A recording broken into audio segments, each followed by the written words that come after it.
1442ක් ගියපුවාම එළබෙන වෙසක් පුර පසළොස්වක් පොහොය දවසේදී මුළු ලංකාව පුරාම වැඩ සිටින සියලුම සර්වක්ඛ ධාතුන් වහන්සේලා අසදෘශ වූයේ අනුරාධපුර සුද්ධ නගරයේ පිහිටලා තිබෙන රුවන්වැලි මහා සෑයේ ගර්භය තුලට වැඩම කරනවා. වැඩම කරපුවාම එතෙක් දැල්වෙමින් පැවති පහන් නිවිල යනවා, සුවඳ මල් පර වෙලා යනවා, සුවඳ දුම් වෙනසිලා යනවා. ඒ අවස්ථාවේ සියලුම සර්වක්ඛ ධාතුන් වහන්සේලා අහසට පැන නැගලා එක නූලක මුණුපු මුතුවට පේලියක් වගේ නාගදීප රාජායතන චෛත්‍ය ස්ථානයට වැඩම කරනවා. වැඩම කරපුවාම එතෙක් කල චූලෝදර මහෝදර ඒ නාරජවරු බුදුරජාණන් වහන්සේට පූජා කරපු ඒ මණික් පුටුව පොළවයට වැඩ හිටිනවා. ඒ මණික් පුටුව අහසට පැන නැගුණාම ඒ මණික් පුටුව මත සියලු සර්වක්ඛ ධාතුන් වහන්සේලා තැන්පත් වෙනවා.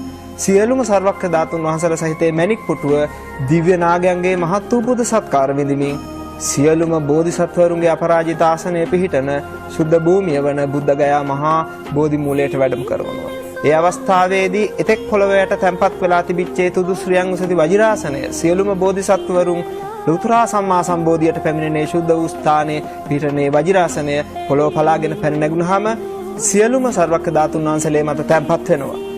බුද්ධ ශරීරය නිර්මාණය වෙනවා. බුද්ධ ශරීරය නිර්මාණය වෙලා බුදු සිරුරෙන් භවාග්‍රය දක්වා බුද්ධ රශ්මිය විහිදෙනවා. මේ අවස්ථාව කිසිම මිනිසෙක් දකින්නේ නැහැ. මොකද ওই කාලේ වෙනකොට කිසිම බෞද්ධයෙක් ලෝකේ නැහැ. ඊට පස්සේ මොකද වෙන්නේ?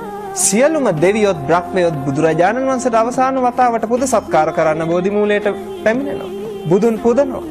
අනන්ත බුදු ගුණ ගයමින් බුදුරජාණන් වහන්සේට ස්තුති ගායනා කරමින් බුද්ධ වන්දනාව වේදෙනවා. ඒ අවස්ථාවේදී දෙවියොත් බ්‍රහ්මයොත් බුදුන් වැඳ අවසන් වුණාම බුදු සිරුරට ගිනි දැල් ඇවිලිලා දෙහ ආදාහන වෙලා අලුවත් දැලිවත් ඉතිරි වෙන්නේ කිසිම ධාතුන් වහන්සේ නමක් ඉතිරි වෙන්නේ අබෑටයක් තරම්වත්. ජය ශ්‍රී මහා බෝධි අතුරුදහන් වෙනවා. බුදුරජාණන් වහන්සේ වෙනුවෙන් හදලා තියෙන සියලුම ප්‍රතිමා වහන්සේලා අතුරුදහන් වෙලා යනවා. බුද්ධ ශූන්‍ය කාලයක් එනවා. බුද්ධ කියන ශුද්ධ වචනේ පවා අහන්න නොලැබෙන කාලයක් එනවා. තව වසර 2442ක් පමණ ගත වුණාම එළබෙන වෙසක් පොය දවසේ මේ සිද්ධිය සිද්ධ වෙන්නේ. එතකොට බෞද්ධයෝ නෑ. අන්න ඒකෙන් මතක තබාගත යුතු දෙයක් තියෙනවා. මේ පිම්බිමේ මේ ශාසනය තව වසර 2000 ගණනක් පවතින බව.